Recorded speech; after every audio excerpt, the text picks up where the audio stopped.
Welcome to the AR Performance Squash Advantage, hosted by me, Ahad Raza, a former PSA touring pro turned elite performance mentor and coach. I break down tactics, technique, fitness, and mindset by analyzing players from the past and present, both men and women. I aspire to teach, empower, and guide transformation. Let's get started. What's up, guys? In today's video, I'm breaking down one of David Palmer, the Marine, one of his favorite combinations. And I was watching one of his matches recently, well, a couple of them, and I realized a very consistent trend in his gameplay. And that's what I'm going to share with you. And it's something that any of us can apply, and it is a high percentage, low risk combination if executed correctly. So here's how it's going to go. First things first, as always, let's check out some coaching notes. Number one, in this combination, just as in anything when it comes to squash, length is the key. If you don't have effective length, especially as your level gets a little bit higher, you cannot initiate anything. If you are an absolute beginner, then yeah, you're going to get loose shots from your opponent. You're probably going to hit loose shots to your opponent, and well, you're going to have more opportunities to try to do something with the ball. But as you get better, the only way to create opportunities other than the one-off shot that your opponent doesn't hit accurately is by hitting good length that's either tight to the sidewall or that's fading into the back corners where your opponent has to get low and dig the ball out. So that's number one. Number two, we see that David Palmer, and you're going to see this in a minute, he initiates the pattern with a straight kill from three-quarter court, which is kind of near the back of the service box. And then once he hits that straight kill and he's executed it effectively, meaning the ball's tight to the side wall, he then goes on the hunt. He steps up on the tee and he's looking for that volley, and then he does something with that ball. The goal of it, the essence of all of this, is to create pressure and then follow up. So you create pressure with that straight kill or relatively short drive, tight to the wall, and then you follow up. And then obviously you have to respect and reset if your opponent hits something well enough that you are not in that commanding position anymore. And then there's this piece of anticipation or hedging your bets, where if you squeeze your opponent on the sidewall by hitting that tight, glued kill, well, you have a pretty good sense of what shot options your opponent has available to them. And based on that, you can then adjust your position on the tee, anticipating the next shot they're going to hit. And then the second layer to that is what we've talked about before in terms of patterns. So if you know that you hit something in a certain part of the court and your opponent only ever hits a cross court from that position, you can cheat over and look to hunt that cross court before your opponent has hit the ball. Now, that's a risky proposition, because if your opponent figures it out, then they can suddenly change their shot selection, and then they've broken the pattern, and you're going one way, the ball's going the other way. Okay, it's time to check out the videos and check out exactly what this combination looks like. You're going to see 3 clips. David Palmer is setting up the combination with the exact same setup from the same position in the court. But then what's really cool is that you're going to see that he executes 3 different shots from the same position. And going back to several discussions we've had, that leads to natural deception, that leads to creating and then breaking patterns, which means that your opponent is always going to be slightly uneasy, slightly uncertain, and it's always going to be in the back of their mind, because they're never going to feel settled. They're never going to know, oh yeah, every time Ahad gets the ball over here, he hits a straight volley drive, or every time he gets the ball here, he hits a straight volley drop. They're going to be like, oh, okay, is it a drop? Is it a drive? Is it a cross? Is it a cross kill? Like, what's coming? That uneasiness, not only does it keep your opponent mentally engaged, which leads to mental fatigue, but then physically it requires more energy, because they can't cheat over to any particular point in the court, and they have to be honest and neutral on the tee to be able to cover all parts of the court. So another reason for you guys to develop more shot options if you don't already have them. So let's check these clips out now. So step 1 in all of this. You see Palmer standing at three-quarter court in each of these 3 clips. He's on the forehand side, just behind the back of the service box. He is playing James Willstrop in the first 2 clips and playing Jonathan Power in the 3rd clip. And what we see Palmer doing in each of these situations is he hits that straight kill, but he's giving himself margin. He's not trying to get 2 inches or 2 centimeters or 1 inch above the tin, because that's risking the error. He's giving himself space on that front wall. See, if you look at the middle clip, the ball is a good foot above the front wall. In the rightmost clip, it's a little bit lower. In the leftmost clip, he's got a good kind of half a foot margin. And his entire objective over here is the following. So you see in the middle clip, the ball is here. I mean, it's tough to see, obviously, but I'm showing you because I saw it moving. It's close to the side wall, first bounce. And the rightmost clip, it's glued to the side wall, first bounce. And the left clip, it's not super tight, but its first bounce is relatively short. And then the second bounce, you're going to notice in each clip is right along the short line. So just at the beginning of the service box. And in each case, the ball is relatively tight or very tight. And he's squeezing something from the opponent. The opponent cannot attack from this position. The opponent has to do something defensive. If the opponent tries to go straight, there's a chance that the ball might pop back out at them. So because the margin for error is not favorable for James Willstrop and Jonathan Power. If they miss hit the ball even a little bit, it's going to come right back at them. Palmer's standing right there. It's going to be a stroke. So these guys go cross court, where you have far more room to play with. Even if you don't hit the best cross, you have adequate space to hit the ball into. So you see these guys from there. They hit the cross, and then watch Palmer. So you're going to see his racket's already starting to come up to the left. He sees the ball moving to the left side, racket's starting to come up to the left, and his body's moving in all 3 clips to the left. Nice and early. You see the rackets up in all of them. He's moving across and forward to take even more time away from his opponent, and he's just hunting that volley. And then you see over here, he has a choice now. He has a choice to hit the straight drive, the straight drop, the straight kill, the cross-court drive, maybe a cross-court nick. He has so many options, and he has the ability through training to hit and execute all of those shot options. And like I already said, when you have variety in these positions, it creates this sense of deception and unease, and it actually makes your opponent feel more tired and stressed out physically and mentally, which is all part of the advantage that you create for yourself when you have options.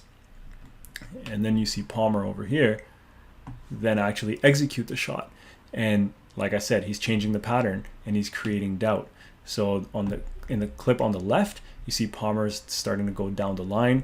The clip in the middle, he's going back across his opponent. And the clip on the right, he's taking the ball in short.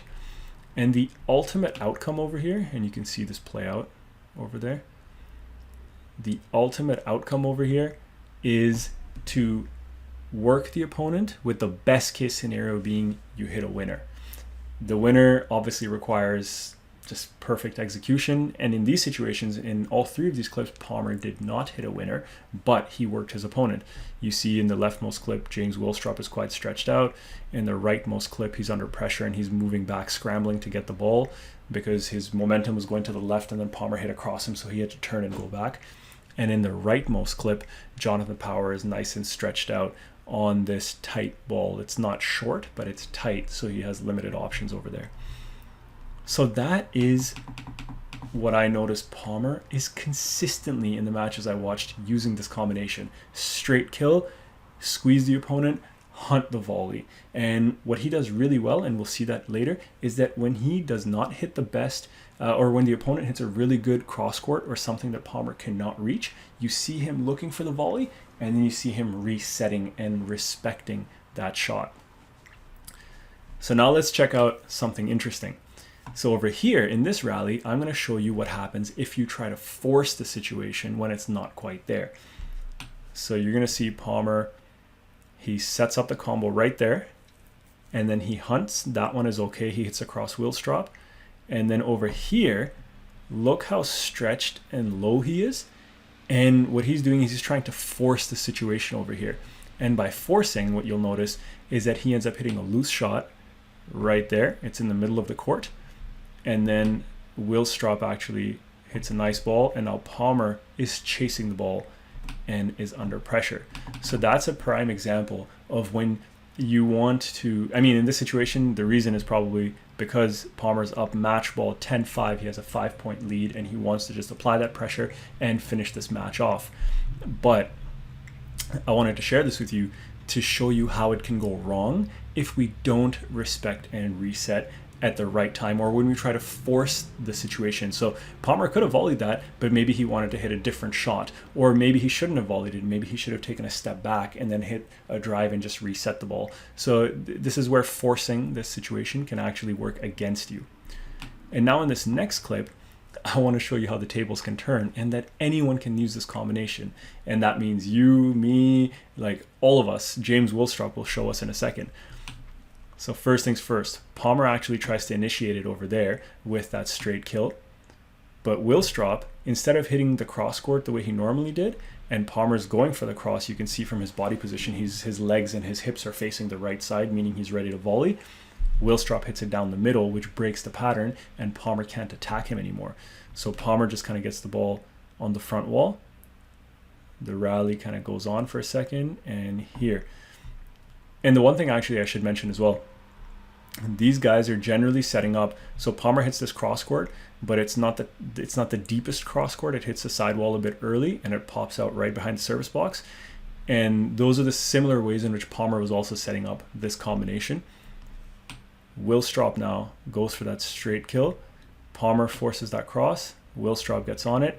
And in this case, Willstrop actually executes the perfect drop shot and ends up winning the point right away instead of then working the opponent. So that's the example of best case, you win it outright. The previous examples where you're now working your opponent and continuing to build the combinations.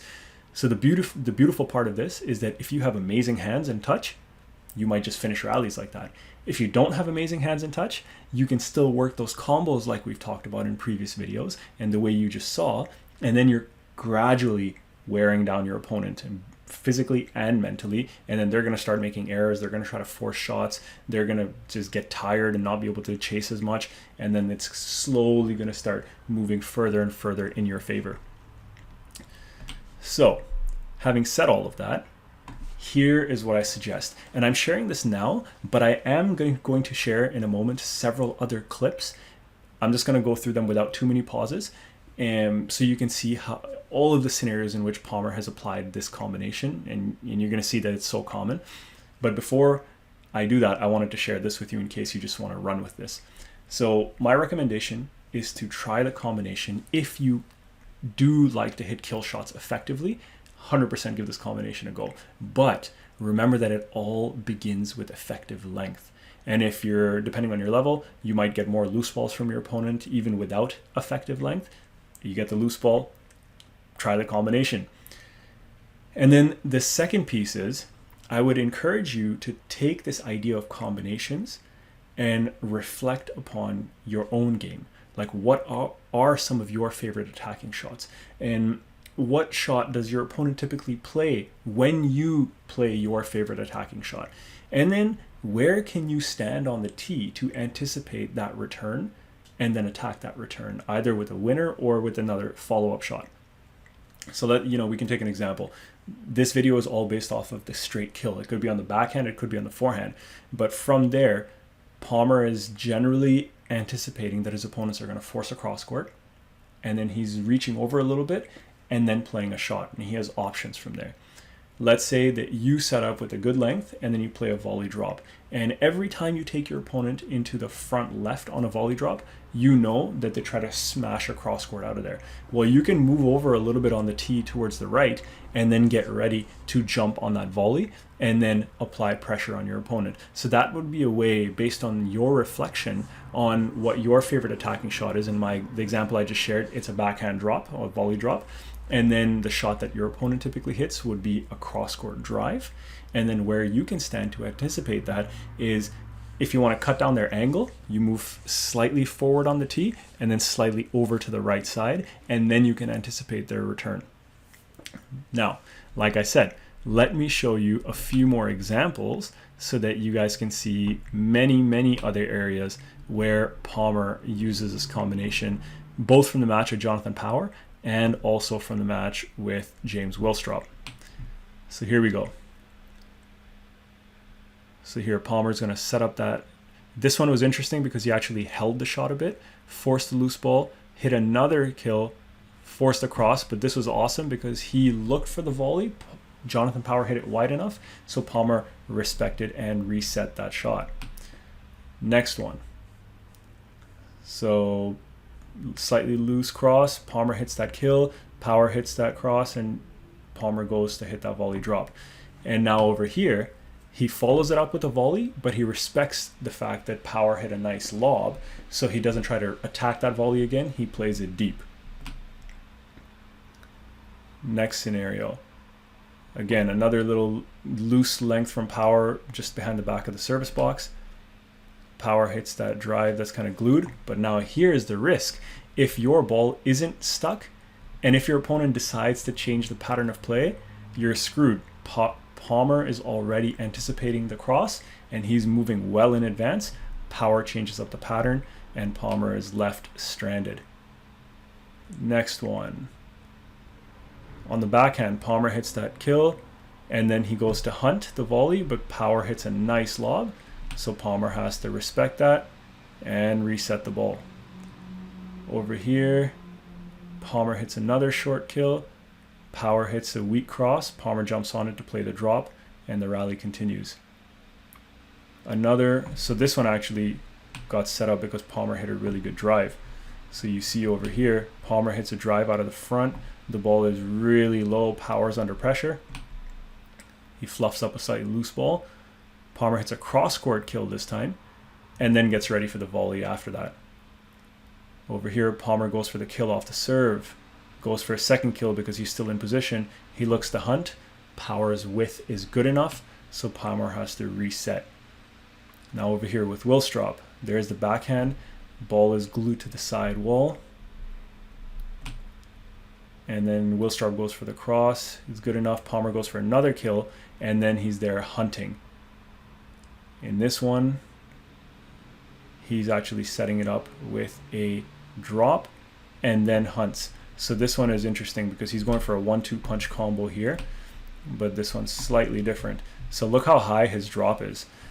But from there, look at his movement. He's anticipated that Willstrop is going to hit a cross, and he's already starting to come across the ball. And he's moved, look how far forward he is. He's actually stepping forward to try to cut down the angle. For Willstrop to get the ball past his volley, he has to hit super wide into the side wall. And if it isn't, Palmer can jump on that volley just as he does over there. Actually, it bounced, but he still jumped on it. Now in this one, Willstrop plays him short. Palmer goes for the cross. He hits a nice, low, hard, deep cross where Willstrop is now under pressure. And then, because he sees Willstrop under pressure, he's going right away for that volley. And then he's jumping on that volley. Even though Willstrop's ball was pretty good, he's jumping on that volley, squeezing him again, and then continuing to apply some pressure on Willstrop. And then Palmer is just, again, hunting. Another kill to initiate the combo, and then he goes across to hunt this volley. Sets up that nice little diagonal pattern we've talked about before. And gets on another volley, but unfortunately hits the tin because you could see he kind of overreached a bit if I rewind this. Look at his position. And he's sort of willing it to go in because he was slightly, I think he knew that wasn't going in. He tried to be too perfect with that drop. He needed to give himself some room above the tin. So those are some examples, folks, of using the combination. You can see that the combo can work from anywhere on court with a counter drop. It can work from a drive. It can work on the forehand, on the backhand. But the key, super evident, super obvious one is kill from the back of the service box, 3/4 court, and then hunt that volley on the cross. And then if you can create options for yourself and have the ability to hit 2, 3, 4 shots from that volley, now you are in a super commanding position. All right, as always, if you enjoyed this, please give it a thumbs up. Please comment and tell me about what you learned and how you apply it to your own game. Share the channel with your friends. Subscribe to it if you haven't already done so. I really appreciate your support, and I will see you in the next video.